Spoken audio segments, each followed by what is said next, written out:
Assalamu alaikum wa rahmatullahi wa barakatuh. Welcome to 14 Divine Guides, the show that speaks and discusses the lives of the 14 infallibles. Alhamdulillah, we are blessed to be joined by Sayyid Ali Khilkhali on the second show on the life of Imam al-Jawad. Peace and salutations be upon him. Assalamu alaikum, Sayyidina. Assalamu alaikum wa rahmatullahi wa barakatuh. Thank you for joining us once again.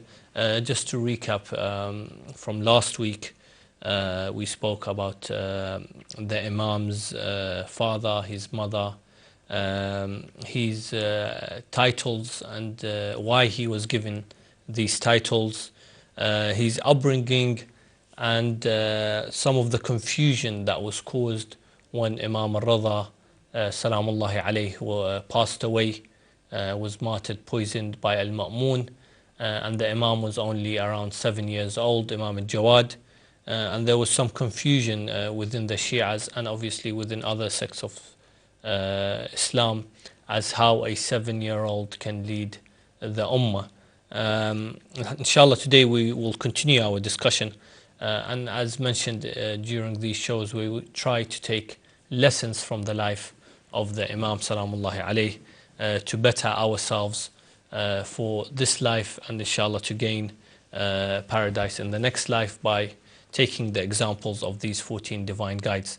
Sayyidina, before we move on into some of the characteristics of the Imam, we should mention the birth of the Imam Salamullahi alayhi, what month he was born, and how was the news given to the Imam, his father, Imam al-Rida. Bismillah ar-Rahman ar-Rahim. As we are continuing from remembering the shahadat of the beloved Imam Muhammad al-Jawad in the month of the end of the month of al-Qa'dah, it's very important also for us to remember the birth. It was actually, according to most of the reliable narrations and traditions, on the 10th of Rajab in the year 195 after Hijrah. And Imam al-Rida himself would announce this news that on this day, on this night, I was given a blessed newborn by the mother of Imam al-Jawad, and he would say the mother who is pure and purified. And this blessed newborn is like, in terms of akhlaq, in terms of his characteristics, this newborn is like Musa ibn Imran, who split the sea, the Prophet of Allah subhanahu wa ta'ala. And he mentions that of his joy and how much he was full of joy. Now it's very interesting that the month of Rajab in itself is a holy month. And we should all remember Imam Muhammad al-Jawad in the month of Rajab, on the 10th of Rajab.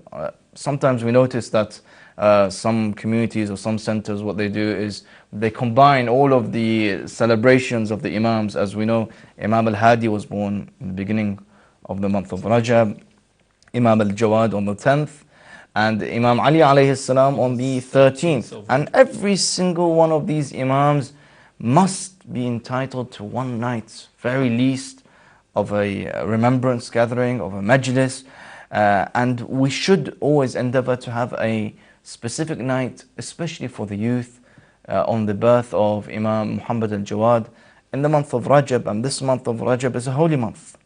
It's one of the months that Rasulullah himself would say, Rajab is the month of Allah subhanahu wa ta'ala, Sha'ban is my month, the month of the Prophet, and Shahr Ramadan is the month of my ummah, the nation. And he would say Rajab is the month of istighfar. فَأَكْثِرُوا فِيهِ الْإِسْتِغْفَارِ. Increase your istighfar in the month of Rajab. So in this month of Rajab, as we celebrate the wiladat of the 9th Imam, we should also continue our spiritual upliftment and ask for the intercession and the shafa'ah of the beloved Imam. As we mentioned last week, the qualities of an Imam. We know that the Imam at his time must be the most knowledgeable. He must be the best when it comes to any act, the bravest, and this shows that he is the Imam of the time. Let's look at the qualities of the Imam Muhammad al-Jawad. when it comes to his knowledge, because as we mentioned also last week, a lot of our fiqh comes from onwards from obviously the Prophet, but during the Imam's time there was a lot of discussions and debates, whether it was philosophy or theology, and we get a lot of our knowledge from Imam Muhammad al-Jawad.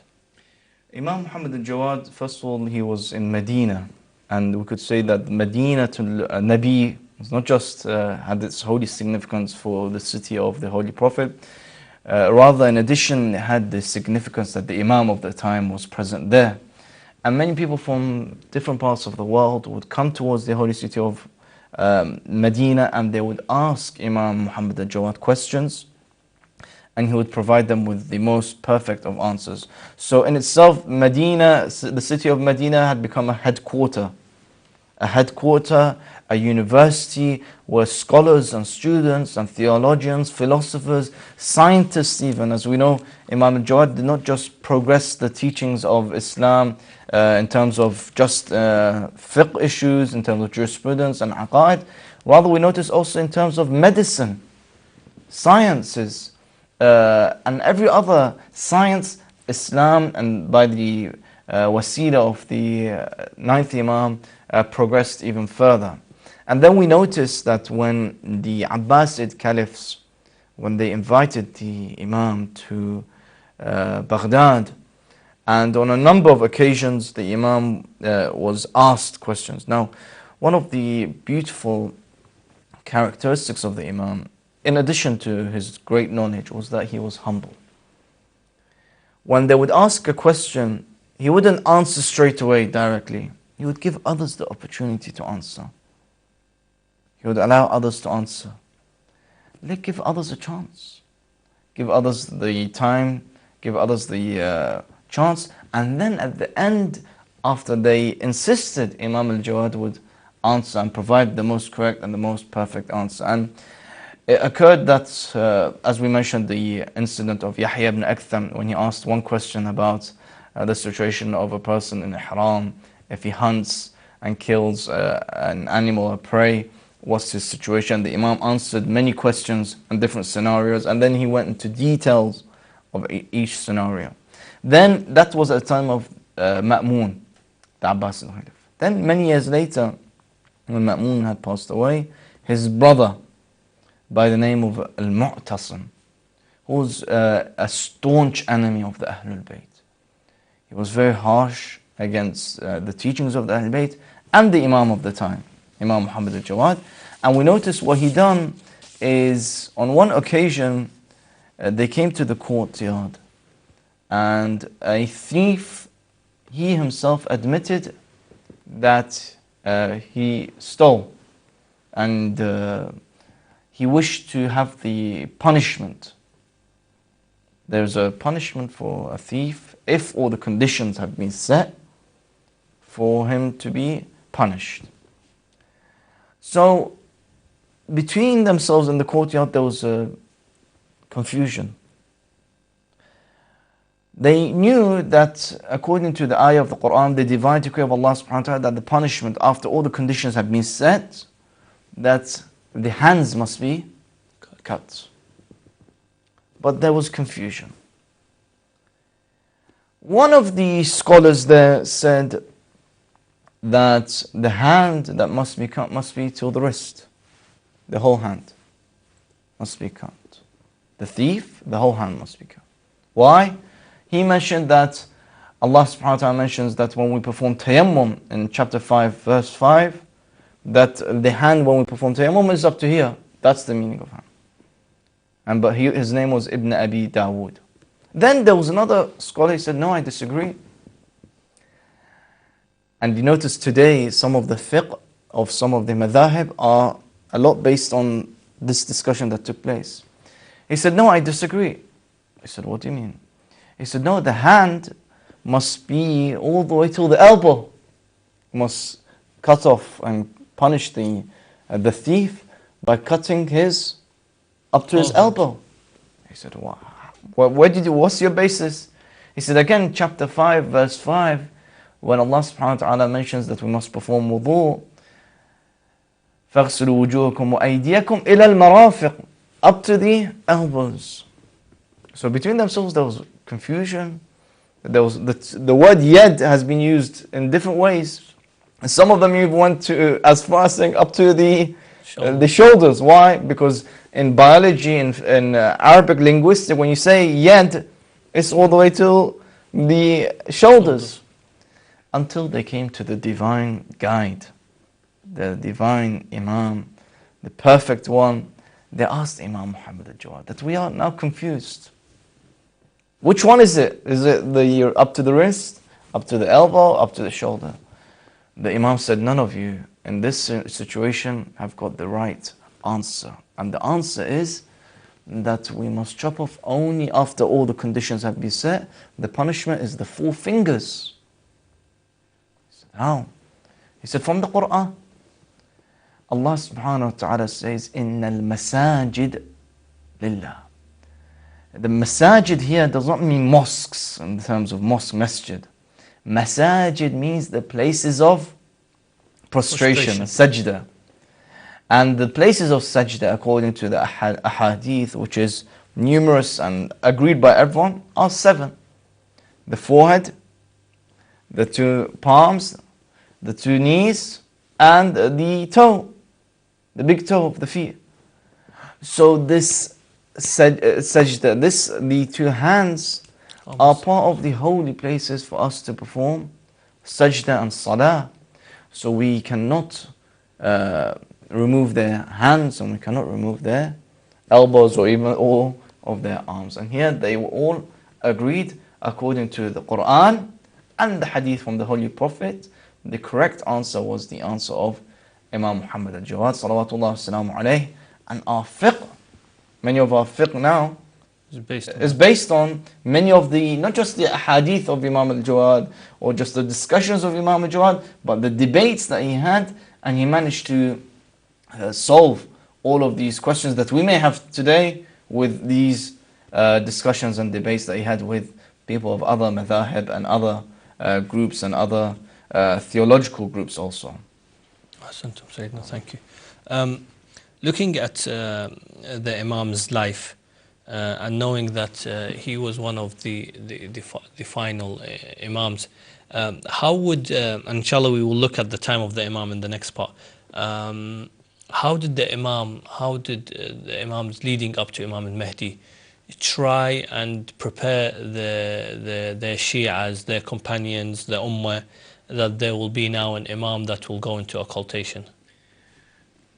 First of all, every single one of the Imams, when they were asked, are you the awaited Imam? Because many of the people after the 6th Imam, they were aware that there would be an awaited Imam. They would refer into the hadith as the al-Qa'im. Are you of the awaited, the one that would return peace? And they would say no. And they would say in reference that it's going to be from min wuldi, from my sons, from my lineage, and many would say it would be the 12th.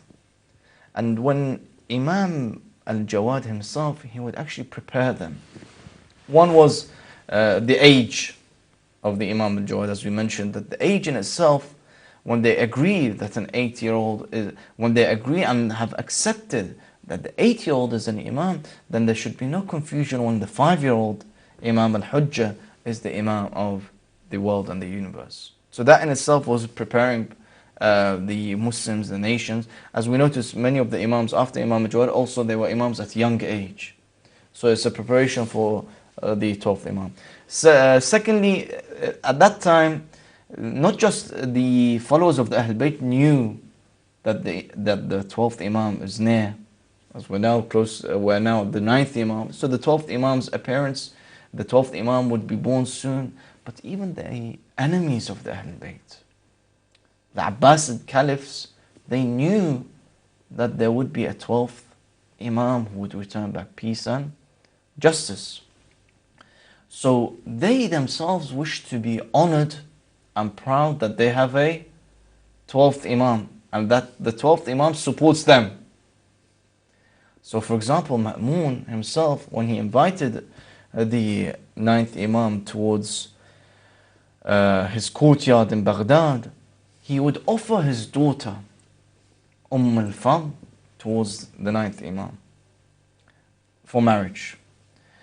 And his whole motive for this was to say that I am the grandfather of the awaited Imam.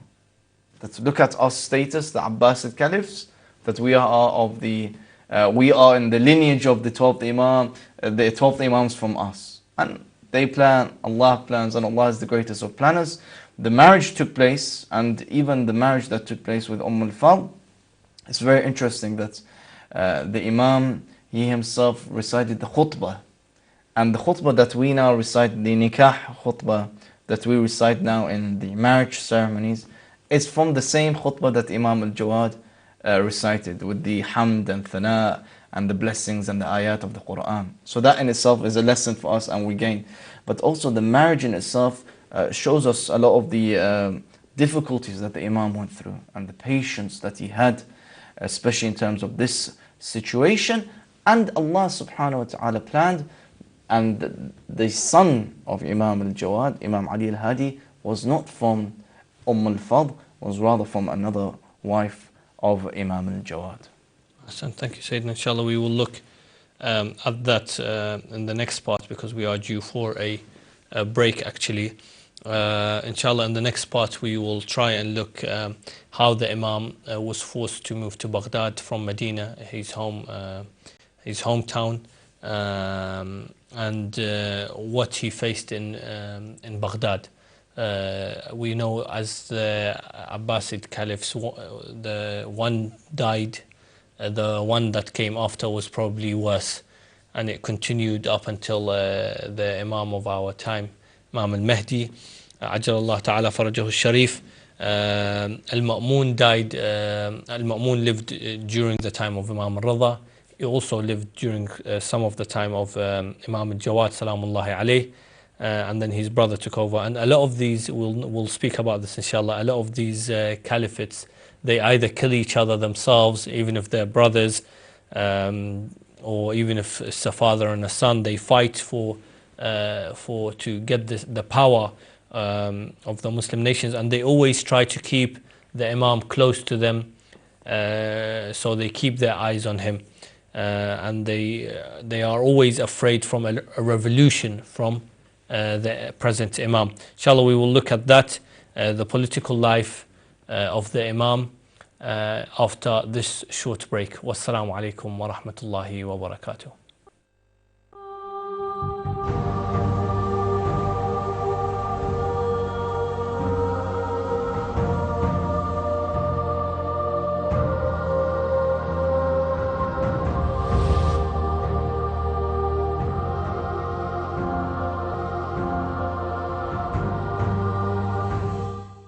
Assalamu alaikum wa rahmatullahi wa barakatuh. Welcome back to 14 Divine Guides. We are looking at the life of Imam Muhammad al-Jawad, the ninth Imam, salamullahi alayhi, and with me to discuss his life and take lessons from his holy life, Sayyid Ali Khalkhali. Welcome back, Sayyid. Thank you for joining us once again.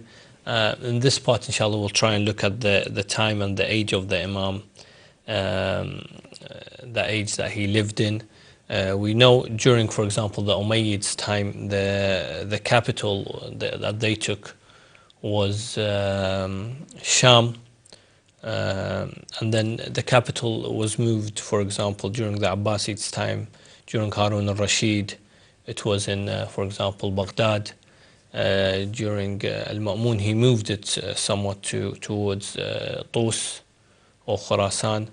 But the main four cities, the four scientific sciences, remained as or influential cities where the Imams, we can say, had always support, some sort of support, was either Medina, Yathrib, Kufa, Basra, and Baghdad, for example, also even though the Abbasid caliphs took that as their capital, the Imams still had some support there.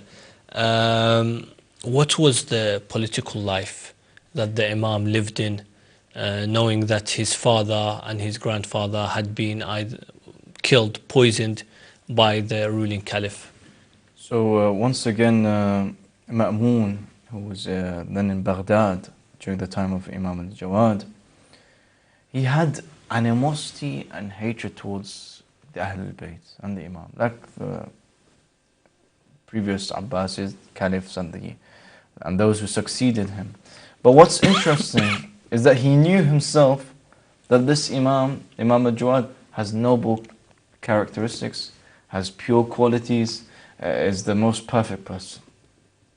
So for example, he invites Imam al-Jawad, when Imam al-Jawad was young, to Baghdad in the year 206 AH. And he informs others that he is going to offer his daughter al-Fadl to Imam al-Jawad. Here, you notice there's not only Ma'mun who has hatred towards the Imam, but all of the clan, Abbasid clan, around him were disagreeing with Ma'mun. How could you give your daughter to this man from Banu Hashim, Imam al-Jawad? And they were disagreeing with him, and they went into a big argument, showing further their hatred towards Imam Muhammad al-Jawad. And what did Ma'mun say? He said, okay, I'm going to do a gathering, a big gathering, and I will prove to you all that this man is a truly pure and noble person. And they responded that, look, this is a young person, he's a child even. At that time, about 10 years old. He's a child, he's a childish man. He said, no, this is a divine man, this is of a noble characteristics, and I'm offering my daughter to him. So when they gathered the 900 scholars and the people from Abbas al-Khalifa, Abbasid clan, that's when Imam al-Jawad, he responded with the questions that were asked, and every question that was asked, he answered in the best way and the purest way. And then the marriage ceremony took place, the nikah of Imam al-Jawad with al-Fadl, and Imam stayed in Baghdad for some time. Some narrations narrate for a year, for a short duration. What's interesting, that Ma'mun and the Abbasid clan, how did they live? Luxurious. The best of lives. Palaces. But when people would go to visit Imam al-Jawad, they noticed Imam had the most humble life. A very small, simple area of residence. And people were even asking Imam al-Jawad that, oh Imam, you are now the son-in-law of the Abbasid Caliph. You could live in the palaces. He said, no. This is what I am content with. And this is what I am satisfied with. And this is what I am performing my religious duties and worshipping Allah subhanahu wa ta'ala. And he was content and satisfied. And after this 1 year, the oppression towards the Banu Hashim was continuing. Imam decided to leave Baghdad. And it was still under the caliphate of Ma'mun. Imam left Baghdad. And what's interesting is he decided via the Hajj season to go back to the city of our grandfather Rasulullah, and he stayed in Medina.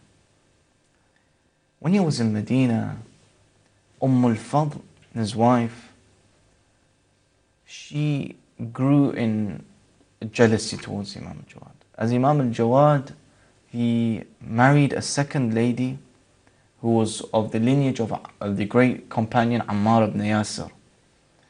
And Allah subhanahu wa ta'ala provided him with a son, Imam al-Hadi, and noble sons from the wife of Imam al-Jawad, who was the daughter from the lineage of Ammar ibn Yasir. So al-Fadl, she grew in envy and she grew in hatred towards Imam al-Jawad. She would even write a letter to Ma'mun saying, look at this Imam, look at your daughter, son-in-law. And Ma'mun would reply back saying, how could you forbid this man from performing what Allah subhanahu wa ta'ala has made halal for him and lawful for him? But she would grow in hatred and animosity and jealousy towards the Imam until when Ma'mun passes away, And again, as we mentioned, Ma'mun passed away after coming back from a battlefield, and there was between themselves some confusion and arguments, and he passes away. And who takes over? His brother, al-Mu'tasim. Al-Mu'tasim had even more hatred towards the Banu Hashim. Now, Ma'mun had hatred towards Banu Hashim, but his hatred was more concealed. Mu'tasim's hatred was more open and public. So he would speak to his niece and converse with her, and she would write back letters informing him of Imam al-Jawad. So he would demand that Imam Jawad is brought back to Baghdad. We mention usually that Imam Musa ibn Ja'far went through persecution, tortures in Baghdad, but also Imam al-Jawad, when he came back to Baghdad, he went through a very difficult time. They put the Imam under house arrest. They oppressed the Imam. And then the discussion took place where Imam replied back with answers, with the knowledge. And they would continue to oppress him, torture him, until between themselves they decide to try their very best to terminate the life of the Imam. Some narrations narrate that al-Fadl, she was the one who actually was heavily involved in the plot in those few days, where she would, with the Abbasid Khalifa al-Mu'tasim, they would decide to poison the Imam. Some mention that the poison was in the form of fruits, dates, or grapes, and some mention that it was actually in the handkerchief that the Imam was using. And the poison was very severe, which led for 3 days, that poison. So much so that the Imam himself read a dua that, Ya Allah, khalisni, O Allah, relieve me of the difficult and the hardship that he is going through. And he noticed, and he knew after, and he actually pointed to his wife, al-Fadl, that he performed this treacherous act towards the Imam of the time. And after she and al-Mu'tasim went through an illness, and they did not survive much later after they poisoned the Imam of the time. And when did this tragic occasion occur, the martyrdom of the Imam? On the last day of Dhul Qa'dah, 220 after Hijrah. So the Imam was in his prime youth, 25 years old. When in nowadays, an age when we know someone who passes away, and we ask about his age, and we say 25 years old. It's a very short life, very young life. But now we must think, if Imam al-Jawad, he gave us so much lessons and he was only 25 years old, that means me, you, and every single one of us, we should think and contemplate, have I done so much in my life that I could learn from the life of Imam al-Jawad, that for 25 years he continued to the best of his ability to teach and propagate the teachings of Islam. And one thing that we need to point out here is that, yes, the martyrdom of Imam Jawad is during the time of Hajj season, and there may be not many followers of the Ahlulbayt in different communities. Many of them maybe have gone to Hajj, or maybe have gone to Karbala.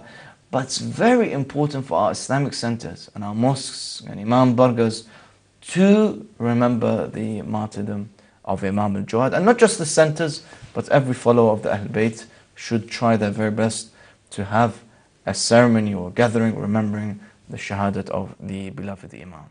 Ahsant, Sayyidina. A question that may arise is, why would Imam al-Jawad, salamullahi alayhi, for example, when we looked at the life of Imam al-Rada, a question that was given was why Imam al-Rada would accept a position under the government of al-Ma'mun, even though he knows he is a tyrant ruler. Why would Imam Muhammad al-Jawad, and of course, whenever an Imam does an act or he performs something, it's out of wisdom that he sees that we might not see straight away. Why would the Imam accept marrying the daughter of al-Ma'mun, knowing that al-Ma'mun poisoned his father? And of course the Imam would know that. And knowing that al-Ma'mun is a corrupt person, he's a tyrant, he's someone that hates the Ahlulbayt and he, as much as he tried to hide this this hatred towards the Ahlulbayt, it was something that the Imam obviously knew. So why would he accept marrying the daughter of al-Ma'mun? First of all, it's the wisdom of the Imam, and the wisdom which is from the divine wisdom of Allah subhanahu wa ta'ala, and the divine knowledge. But what we can see from the outskirts or from our knowledge, in the same way that many of us would ask and question why Rasulullah married those people who had hatred and enmity towards the Holy Prophet and other members, we notice also in this, one of the wisdoms in the marriage of Imam al-Jawad with the daughter, it showed in itself Ma'mun and his family and his clan and his tribe's hatred towards Imam al-Jawad. For example, some would have said if Imam Jawad did not marry al-Fadl, we would not have seen the hatred as much. But the hatred is seen. The evil within them is seen even further, that they were far away from the teachings of the Ahlulbayt. And remember, these same people were the ones who claimed that they were supporters of the Ahlulbayt. We are from the cousins of Rasulullah, we are of Rasulullah, we are of the family of Rasulullah. And Imam al-Jawad married the daughter of Ma'mun, which would also be one of his relatives. And with that marriage, he showed everyone with his pure wisdom that Ma'mun was an enemy of Imam al-Jawad. His daughter was the enemy of Imam al-Jawad, and his uncle Mu'tasim was the enemy of Imam al-Jawad. And not just an enemy, but an enemy who wishes to kill the Imam, who wishes not to get closer to the Imam, who wishes not to understand further of the Imam. So in itself, it's a pure wisdom that for us all to learn of, that every act in the life of the Imams, of the Ahlulbayt and the Prophets was taken with wisdom. Also, when reading about al-Ma'mun, we noticed that al-Ma'mun actually he was very cunning in what he did. Al-Ma'mun, for example, returned Fadak, the land of Fadak, back to Imam al-Rida during his time. Al-Ma'mun held discussions with Imam al-Rida to show that Imam Ali was better than other companions. Al-Ma'mun, obviously, as we mentioned, intended to marry off his daughter for the main reason that so he can be called the grandfather of the awaited Imam. But at the same time, I think there's a saying, as you know, keep your enemies close to yourself. The Al-Ma'mun, what he tried to do, he knew that the Imam was very wise and, as you mentioned, of noble characters. And of course, these people, when they have taken something that does not belong to them, the Khilafat, which inshallah I just want to ask about, they're always afraid that maybe the person that it belongs to might come and try and take it. The question is, we notice maybe that Imam al-Jawad might have had the opportunity to try and take power away from al-Ma'mun. Why didn't, and this is another question, obviously we know Imam al-Hussein was the main person when it comes to the revolution of an Imam. Why did Imam al-Jawad, for example, not revolt against al-Ma'mun and try and take power back where, you know, it belongs to the Ahlulbayt alayhim salam? Of course, the wisdom is with, the pure and perfect wisdom is with the Imam of the Ahlulbayt. What we can see is at that time, the Imams of the Ahlulbayt were all preparing for the awaited Imam, for the 12th Imam. So especially from the time of Imam al-Rida, there was the preparation, and in itself Imam al-Jawad was preparing the people and the community. So even, for example, when he would leave Baghdad towards Medina or towards Mecca and Hajj, he would refer the Shia in that city to a trustworthy alim, and that in itself is preparing themselves. And even Imam al-Jawad used that opportunity to even give us the masail of taqleed and ijtihad. We learn many of the masail, the issues regarding taqleed and ijtihad from Imam al-Jawad. So all of this was to prepare for the most perfect government, for the most perfect nation, from the most perfect system, which was the perfect system under the imamate of the 12th Imam. And also we can state is during the time of Imam al-Rida, Imam al-Jawad, Imam Ali al-Naqi, the Shia were very few in number. The loyal followers of the Ahlulbayt were very few in number, and they were scattered in different parts of Arabia and different parts of Hijaz. They were scattered. So that following that Imam al-Hussein had 72 noble companions, no Prophet and no Imam had that true noble companions and loyal companions that Imam al-Hussein had, so that Imam Hussein was able to perform that great mission that he did. Imam al-Jawad, they were preparing, and the Imams, they were preparing for the awaited Imam. Ajjalallahu ta'ala farajahu sharif. I think that was important to mention. We are due for another break, inshallah.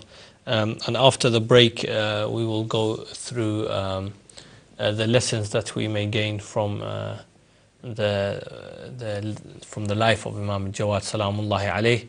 We'll try and look at a few of these lessons that we can learn from in today's life, how the Imam lived such a life that he was content with anything and always thankful to Allah, and how he had so many struggles, even the marriage of al-Fadl, which al-Ma'mun so cunningly tried to get close to the Imam. He even, in some narrations it says he married al-Fadl to Imam al-Jawad so she can try to take him to places that are unlawful, for example. And to give information about the Imam. And to give information about the Imam. So he must have lived at such a difficult life, knowing that his wife was a spy against him. So inshallah we will look at these lessons from the life of the Imam after this short break. Wassalamu alaikum wa rahmatullahi wa barakatuh.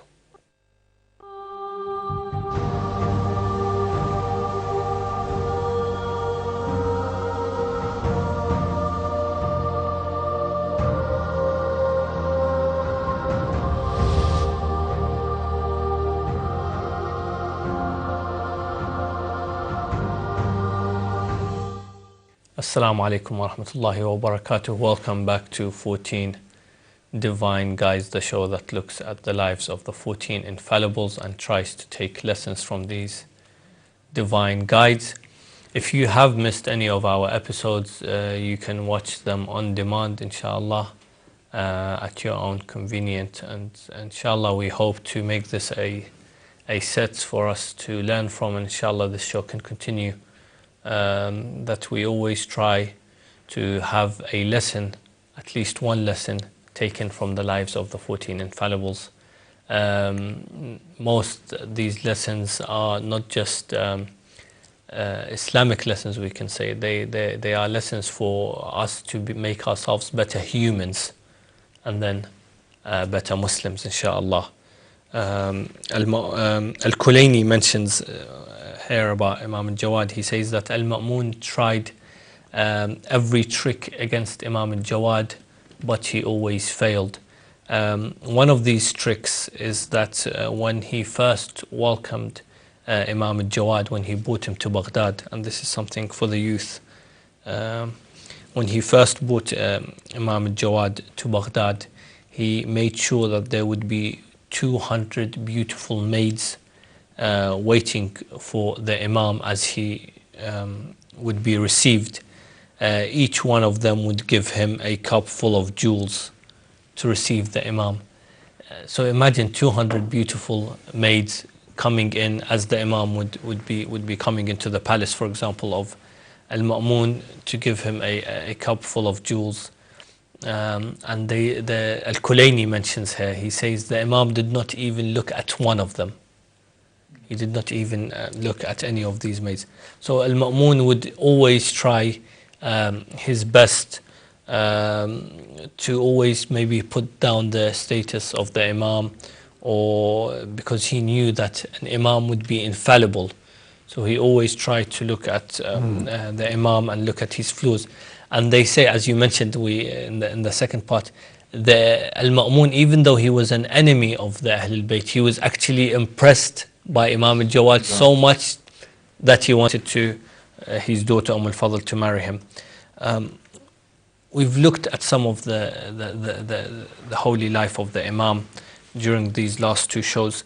What are the main lessons that we can take from Imam Muhammad al-Jawad? We mentioned last week the taqwa, the Imam being at-taqi, al-zaki, al-qani', and also being Bab al-Murad. I think it's very important for us to now shed some more light on the title, which we all know, Imam Muhammad al-Jawad, the title of Jawad, and which means excessive generosity.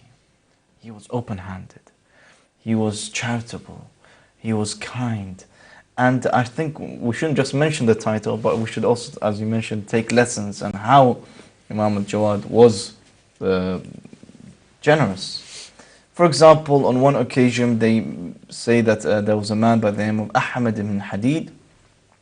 He and his friends, they were going towards Hajj.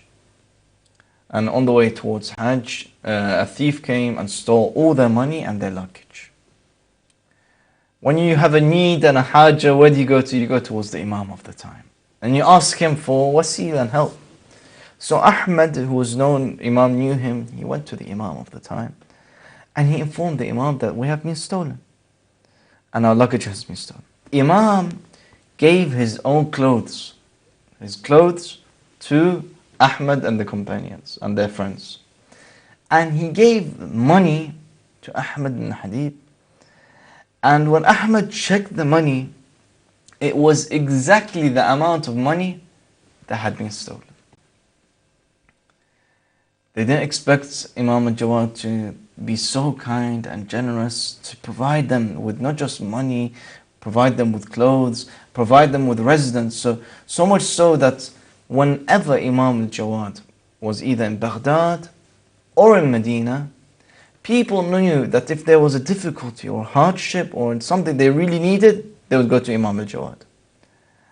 For example, not only he would give them money or anything, but his house, his own residence, was a residence for others to stay in. If someone had no place to stay, he had come from abroad. On one occasion, a man, he knocks on the door of Imam al-Jawad in the middle of the night. And he says, "Oh Imam, I'm a traveler, I've come here from far, and I wish to stay a night in a place, and where do you recommend?" Imam says, "You're going to stay tonight in my place." Then he says to the man, "Are you hungry? Do you need any food? Are you hungry?" The man says, "I'll be honest with you, Imam, yes, I am hungry." Imam al-Jawad wakes up the servant, the maid who was there in the house, and informs her to get the food ready for the guest. She prepares the bread, the dough and the bread, and Imam gets the oven stove ready. She says, "Oh Imam, Imam Muhammad al-Jawad, I'll perform all of the cooking and I'll take care of all." What does the Imam reply? So beautifully, he says, "No, I wish to receive the thawab and the ajr of serving a guest." Sometimes when a guest comes to our house, sometimes we inform others to perform all those duties. Sometimes we even call the restaurant and everything and let everyone else know. No, we should also be one of those who are يتزحمون. They're striving and struggling in serving the guests. And Imam himself, he prepares the oven and he gets the bread ready and the food ready for serving the guests. At this moment, that guest who was there for that night, he bursts into tears. And he says, "How unfortunate is the world who has not recognized and understood this man, the quality of this man, the Imam, Imam Muhammad al-Jawad.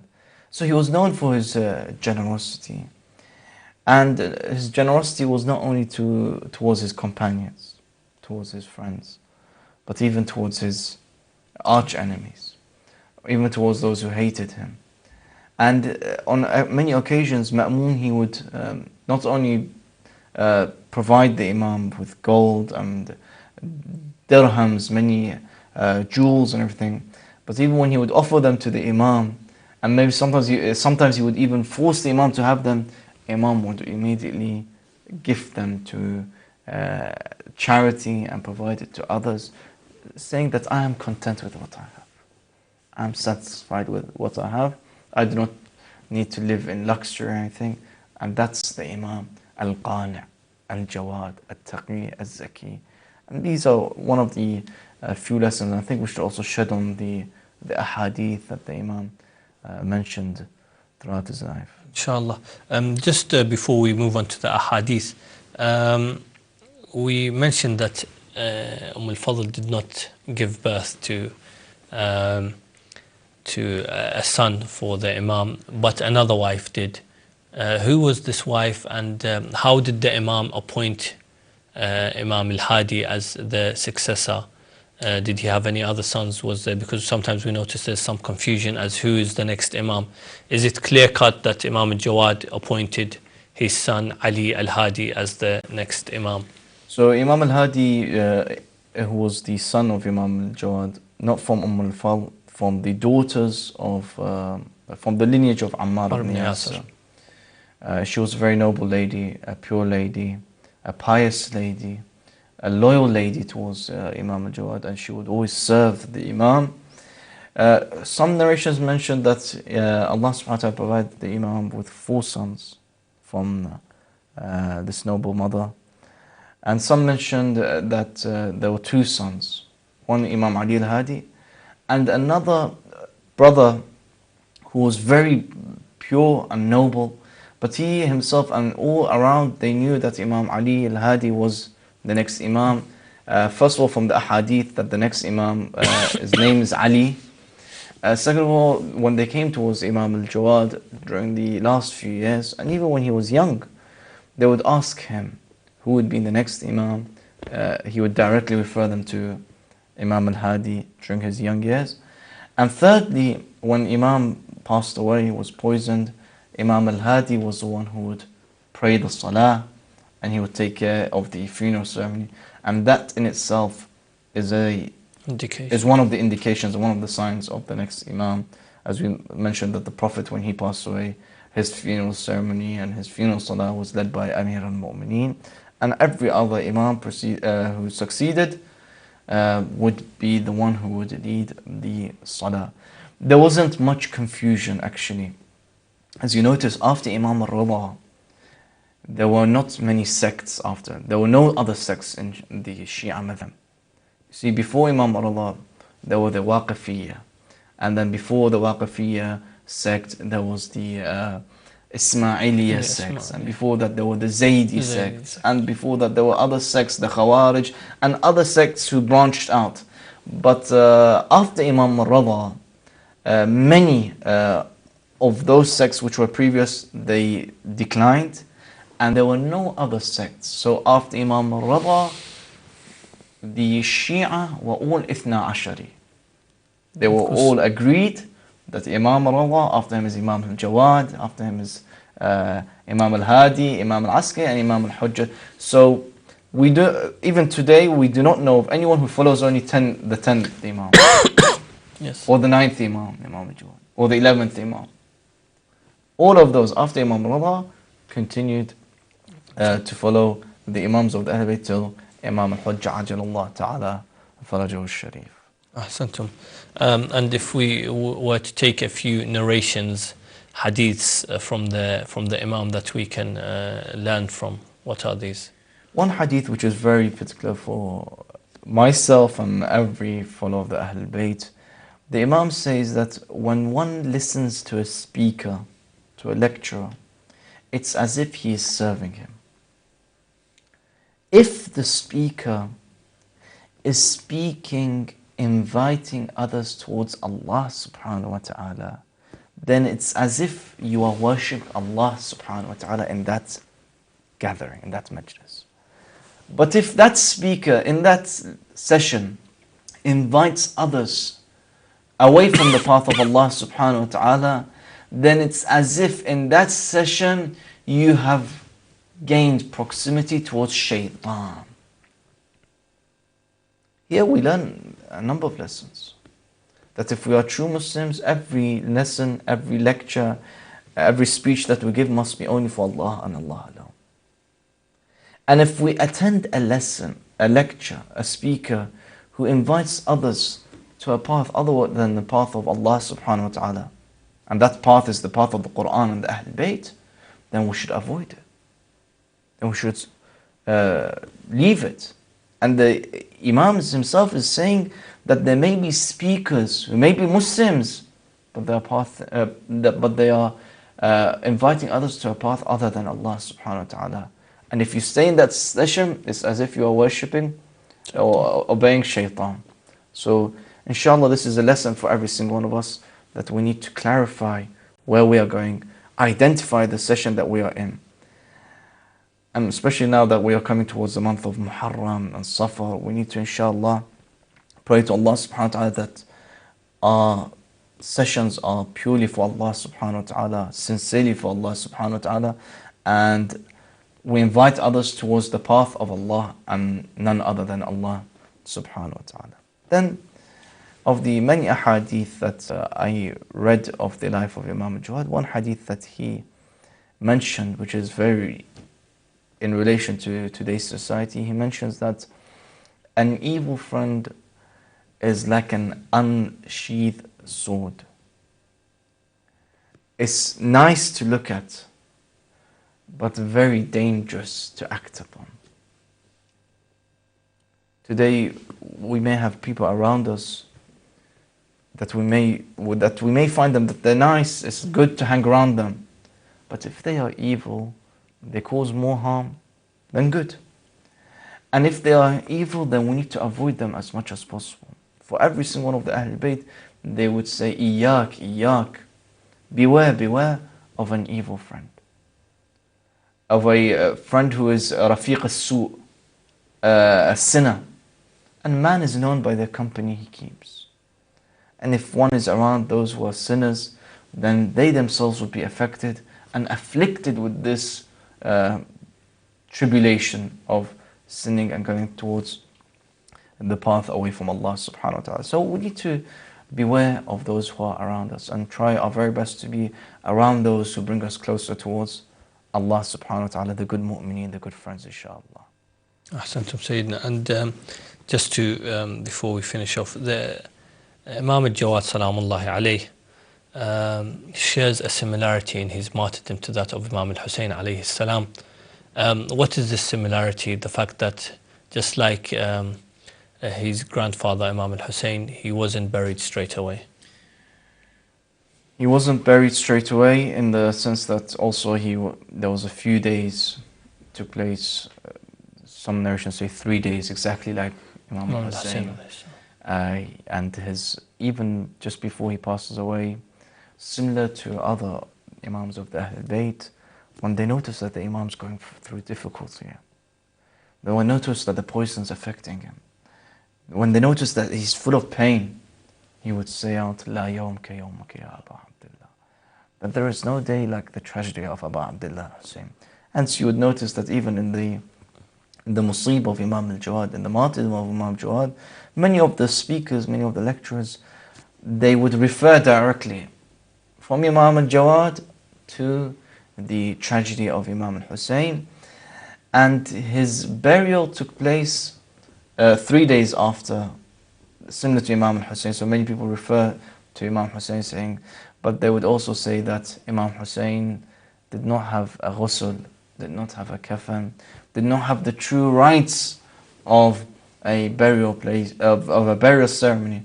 But Imam al-Jawad, he was buried beside his grandfather, and that was a noble in itself, that he had a burial ceremony, and he himself was buried in an area that we, alhamdulillah, now visit by the name of Kadhimiyya, the holy shrine of Kadhimiyya. And we should ask Allah subhanahu wa ta'ala by Babul Murad and Babul Hawaj that He grants us the intercession of the Imam al-Jawad and Imam al-Kadhim. And I think I should refer to this, that some of us, due to ignorance, think that in the shrine of Kadhimiyya there's only one Imam. And even some people, you ask them, they say Imam al-Kadhim, Imam Musa ibn Ja'far.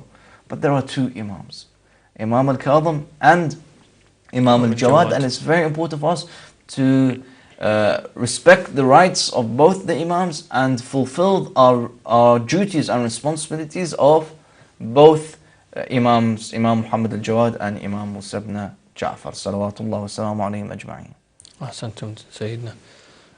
Thank you, dear viewers, for tuning in into another episode of 14 Divine Guides. Inshallah, you have benefited from this episode. If you have missed any of our previous episodes, then you can see them on demand, Ahlulbayt.tv/on demand. They are all available, inshallah.